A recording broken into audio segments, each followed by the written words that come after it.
gold is a major part of the future, whether you believe in it or not. The East certainly does. He who has the most gold wins, as Kissinger said.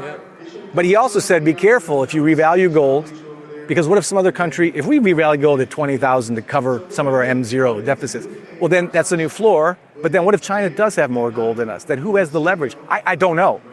What does Russia really have? The World Gold Council does not tell us not because they're dishonest, because they don't know. Why don't we have the audit? So it's very convoluted. If we had more... Not this year, not on a midterm year. No, but that was another, again, not pro or anti-Trump, but that was another promise. It just hasn't been delivered. Right. Peace in the Ukraine, not delivered. Epstein list, not delivered. Look, I'm not anti-Trump or pro, I'm just saying, I'm cynical about politicians in general, but a lot of things have not been delivered. But that, Elon Musk, everyone was so excited about this audit. Crickets. Crickets. Yeah. Usually there's a reason for that. The future of global dominance is quietly being consolidated in gold, a strategic reality the East has embraced while the West remains opaque. Kissinger's maxim that he who has the most gold wins presents a dangerous gamble. If the U.S. revalues gold to solvent levels, it risks handing ultimate leverage to China if its hidden reserves actually exceed American holdings. This geopolitical chess game is defined by uncertainty, as the World Gold Council cannot verify sovereign stockpiles, and the U.S. government refuses to conduct a transparent audit of its own vaults. MatthewPiepenburg, partner at Matterhorn Asset Management, critiques this systemic lack of transparency. The silence surrounding the gold audit is symptomatic of a broader era of undelivered political promises. Despite the initial hype involving figures like Elon Musk, the push for transparency has been met with crickets, mirroring similar failures regarding peace in Ukraine and the Epstein list. This pattern reinforces a deep cynicism toward political solutions, underscoring why gold remains the only honest asset in a system where accountability is consistently promised but never delivered. Now we present the clips from MatthewPiepenburg's interview. Before we continue to discuss this, please subscribe to our channel and activate the bell icon for timely updates. Thank you and enjoy the video. Gold was being mocked by the street as a pawn shop asset or too volatile. Looking back over the last quarter of a century, it's outperformed even this S&P in total return. So there was a deliberate attempt to misunderstand precious metals. We've been talking about precious metals as being a far better store of value, not in appreciation versus the S&P, but in holding its purchasing better than a fiat currency. So what does this mean when we look at $5,000 gold? If I had talked even a year ago here about $100 silver, I'll be selling his book. I get it. And I totally, my BS detector, when I was allocating money to others, I was always, where is this becoming extreme? Sure. And I am very cynical and skeptical, as anyone should be listening to me or anyone else. But do your own homework and think about this and come with your own conclusions.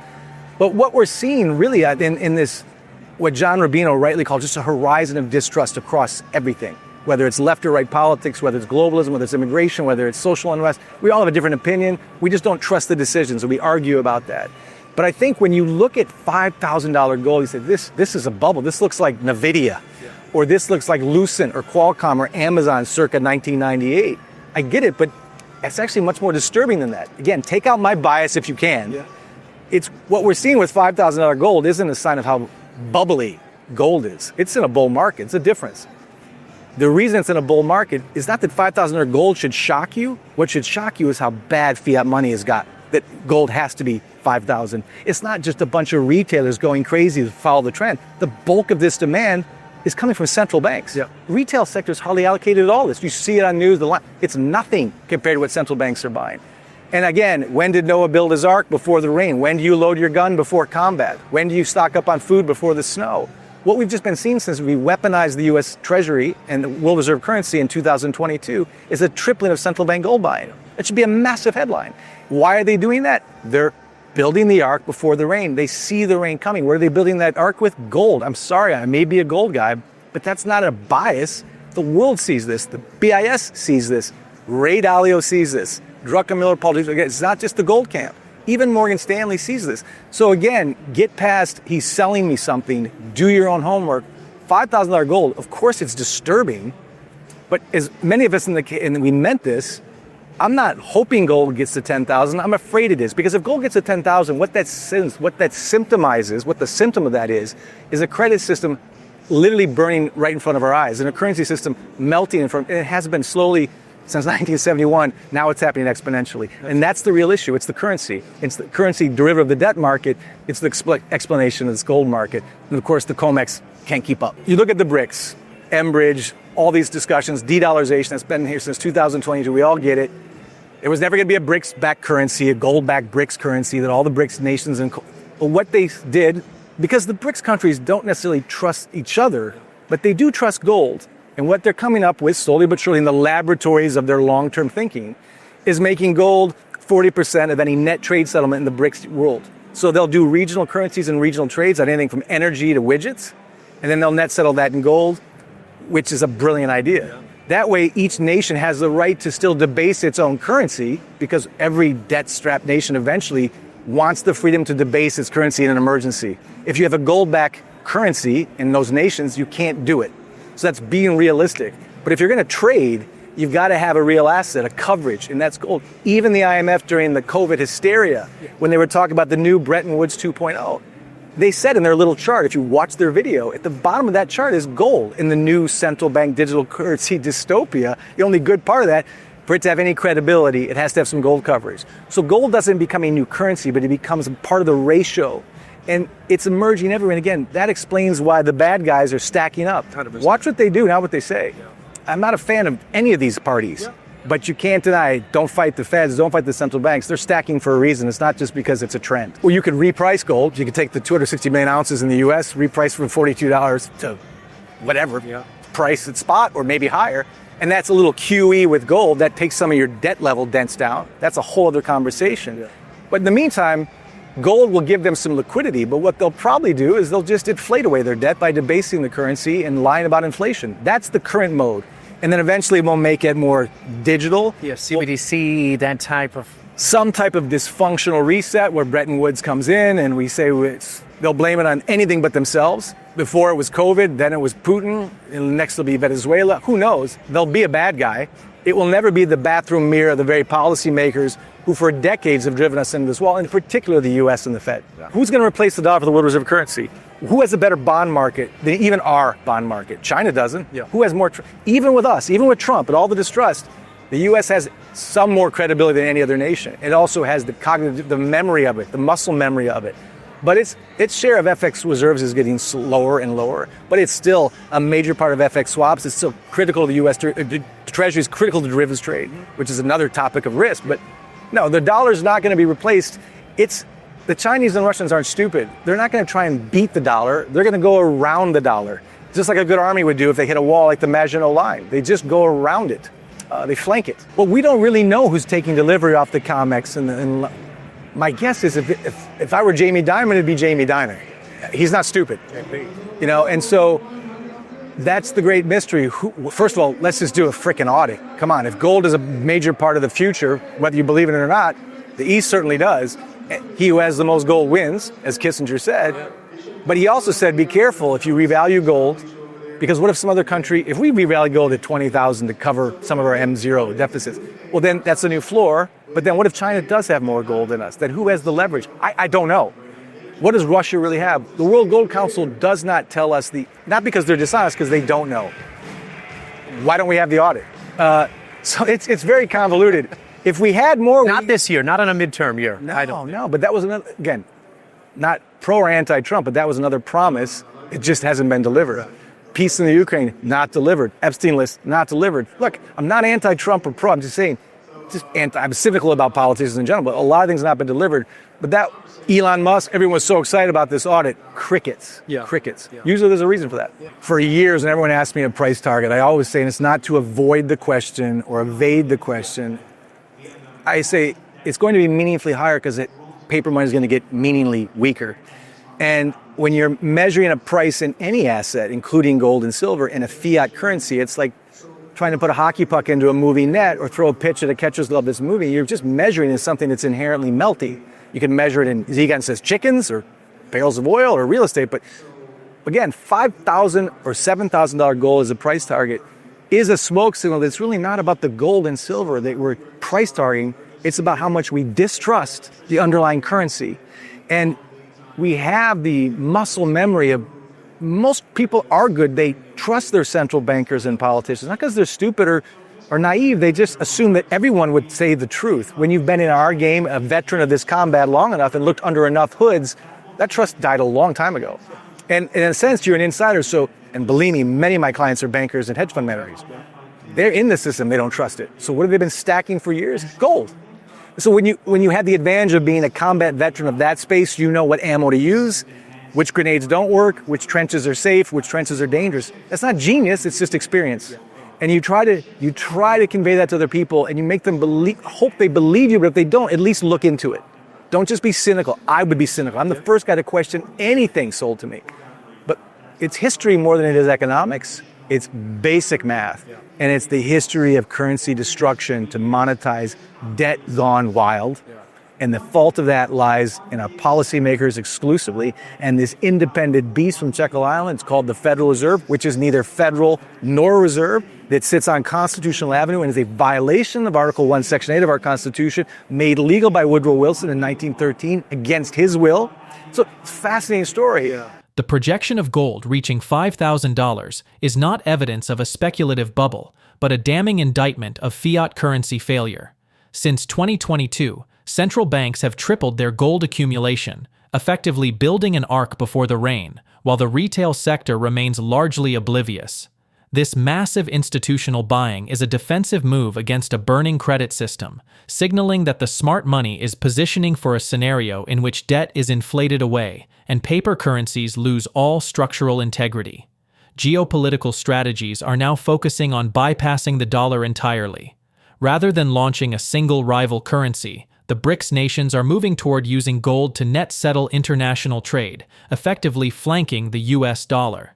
This strategy allows them to maintain domestic monetary control while using a trustless asset for global commerce.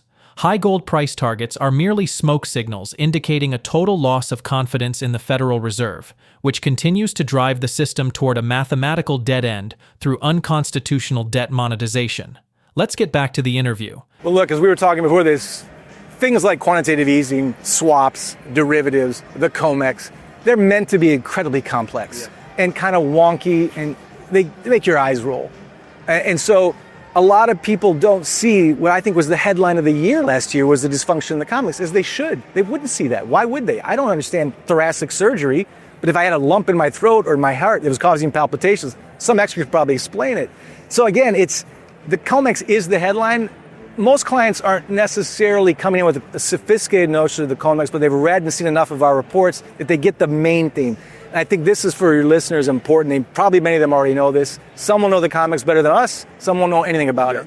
But I'm not exaggerating. The Comex, very simply, is where derivatives are used by a handful of banks to legally and artificially repress the price of gold and silver by going short these levered contracts with 4% gold or silver and 96% paper. They do it every morning, and it's been going on since the 70s. Why? Because gold and silver are the antagonist of fiat money. So that it's very important to keep gold and silver under control because it's embarrassing when it rises. It's a middle finger to the fiat monetary system. And so for years, the Comex and the London Exchange have been very powerful with this. That's why they created it right after we went off the dollar, gold backing. They needed immediately to keep gold suppressed. What happened in 2025 in the silver and the gold markets and the Comex, again, is meant to be misunderstood. Even if it was on the headlines, you wouldn't want to read it because it's too boring. All it came down to, I'm simplifying dramatically, insulting many of your Comex experts, is there wasn't enough allocated, segregated, post-Basel III gold and silver on these London and New York exchanges for them to even do the shorts they were used to being doing. If you can't short, you can't manipulate the price. Very simply, that means there's actually a hint of free price discovery in gold and silver. So as this debt crisis and currency crisis collided and pushed gold up, the Comex wasn't there to put it back down again. And that's what was really unique about the price moves in 25. And look, I've been a trader for decades. I've never seen the lease rate in silver, for example, go above 2. It went to 5. The Comex in the gold market this summer, literally, it's 1% stands for living. It just gets levered and rolled over, levered and read over. That's the Comex. This summer is 100% delivery for gold. The counterparties on the Comex wanted physical gold. That's extraordinary. It's extraordinary. Again, for those who don't know the Comex, it doesn't mean anything.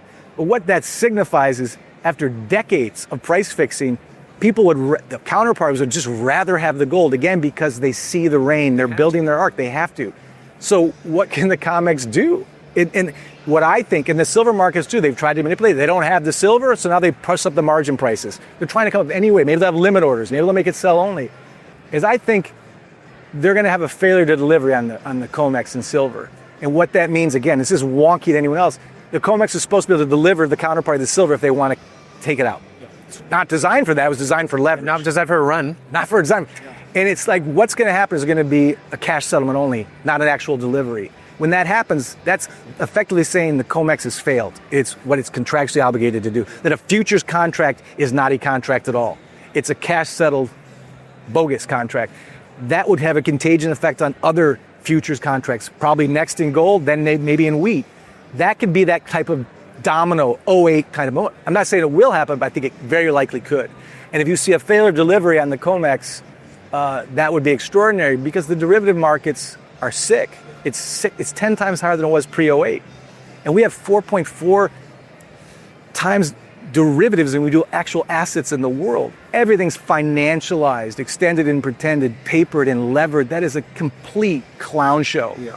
And it only works as long as everything is going smoothly. As soon as a counterparty fails or a delivery fails, and no one, myself included, can time it, it's not sensational. We've seen this movie before. It can happen again, only this time in a much more dangerous macro environment, where banks are 10 times more levered than they were in '08, despite Dodd-Frank. They learned nothing from '08.